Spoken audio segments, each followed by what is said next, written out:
Question number 1. Epiploidy present in option A sigmoid colon, option B duodenum, option C colon, option D stomach, option E esophagus.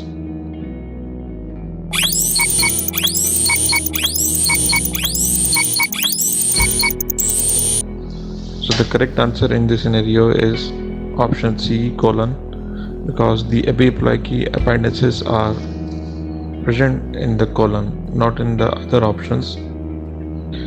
Basically, the epiploidy appendices are small pouches of the peritoneum filled with fat and situated along the colon, but are absent in the rectum. They are chiefly appended to the transverse and sigmoid parts of the colon.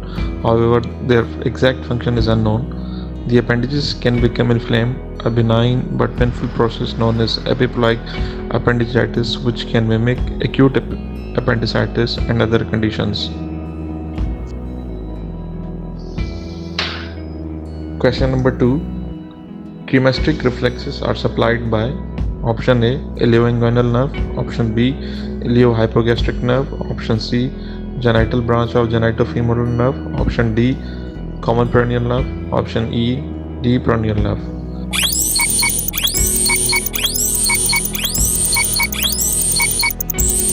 So the correct answer in this scenario is option C, that is genital branch of genitofemoral nerve. Cremasteric reflex is supplied by genitofemoral nerve. The afferent limb is femoral branch of genitofemoral nerve and ilioinguinal nerve, and the efferent limb is genital branch of genitofemoral nerve. The other things which we should also remember is that iliohypogastric nerve supplies the skin above the inguinal ligament. Ilioinguinal nerve skin of the L1 nerve root supplies the skin of anterior scrotum adjacent thigh, while the genitofemoral nerve having nerve root of L1 and L2 supplies skin below the inguinal ligament, motor to cremasteric. Question number 3 is, which is sexually transmitted? Option A hepatitis A, option B hepatitis B, option C hepatitis E, option D malaria, option E dengue.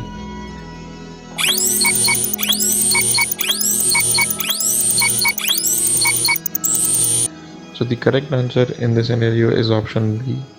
Rest of the options are false because hepatitis A has transmission through oral route, hepatitis E has transmission through oral route, while dengue and malaria are transmitted by mosquitoes with the mosquito bites, and hepatitis E is commonly due to the transmission from blood from mother to child in household contacts, handling the unsterile healthcare practices. Question number 4. Most aggressive carcinoma is option A melanoma, option B meningioma, option C squamous cell carcinoma, option D low grade glioma, option E benign hyperplasia.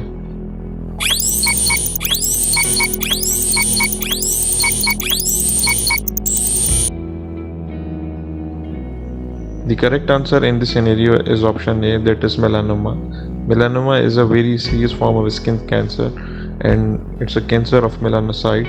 Melanocytes are located in the stratum basilar and produce melanin, which gives rise to skin color. Question number 5. A female patient presents in OPD with complaints of right upper quadrant pain for 2 months. The ER doctor advised for an LFTs. In LFTs, alkaline phosphatase was raised. So what would be the most likely causes of the raised alkaline phosphatase? Option A hepatic cholecystitis, option B extrahepatic pathology, option C bone tumor, option D stomach carcinoma.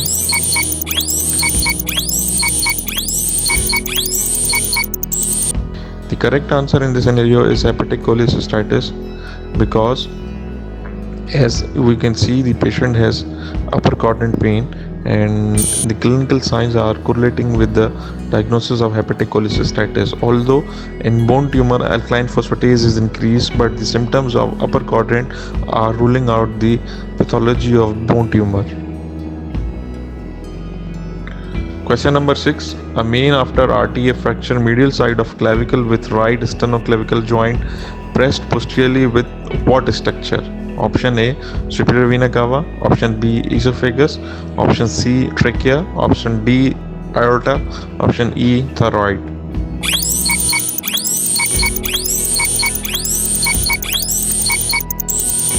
So the correct answer in this scenario is option A, that is superior vena cava, because it is on just behind and below to the sternoclavicular joint, and it is on the right side. Rest of the options are in the center, so they will be false.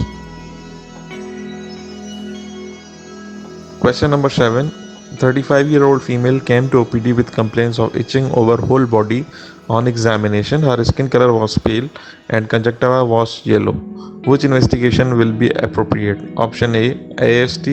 Option B, GGT. Option C, ESR. Option D, CRP. Option E, colonoscopy.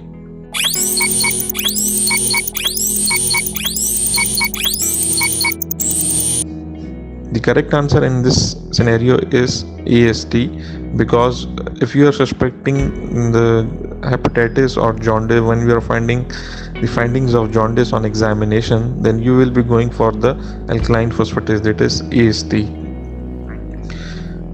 ESR is not significant here and CRP is not significant because both these are markers for the some pathology related to infections.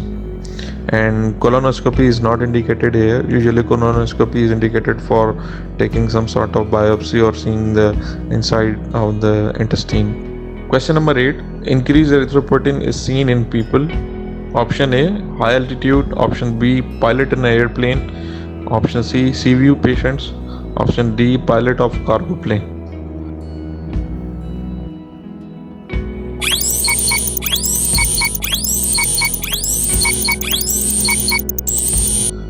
So basically this is a scenario about the erythropoietin release and asking for the patients who will be having the increased erythropoietin level. So the correct answer in this scenario is option A, that is high altitude peoples will having increased erythropoietin because hypoxia causes increase in erythropoietin level. Though airplane and cargo plane are the misleading in this question, because pilot is not continuously living in airplane while it's in air. They will be getting landing in some time. Question number 9. Woman can't open her mouth. Which muscle is involved? Option A, lateral pterygoid. Option B, medial pterygoid. Option C, frontalis. Option D, masseter. Option E, omohyoid.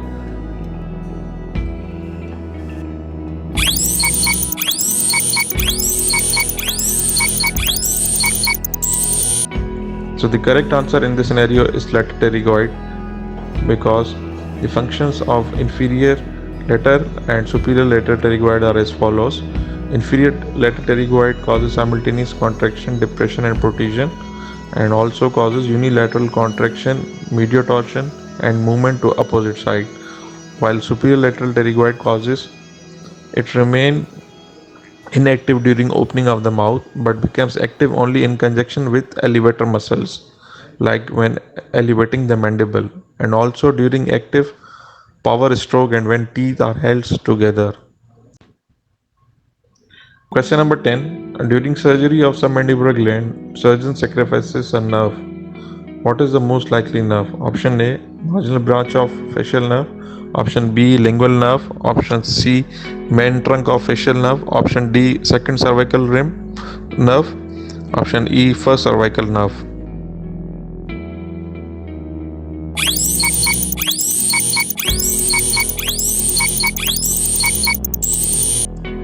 The correct answer in this scenario is option A, that is marginal branch of facial nerve. The potential complications of salivary gland surgery are specific to submandibular gland are injury to marginal mandibular branch of facial nerve, injury to lingual nerve, injury to hypoglossal nerve. The specific complication of parotid gland surgery are injury to facial nerve, Fray syndrome, salivary fistula, numbness of ear due to division of greater auricular nerve.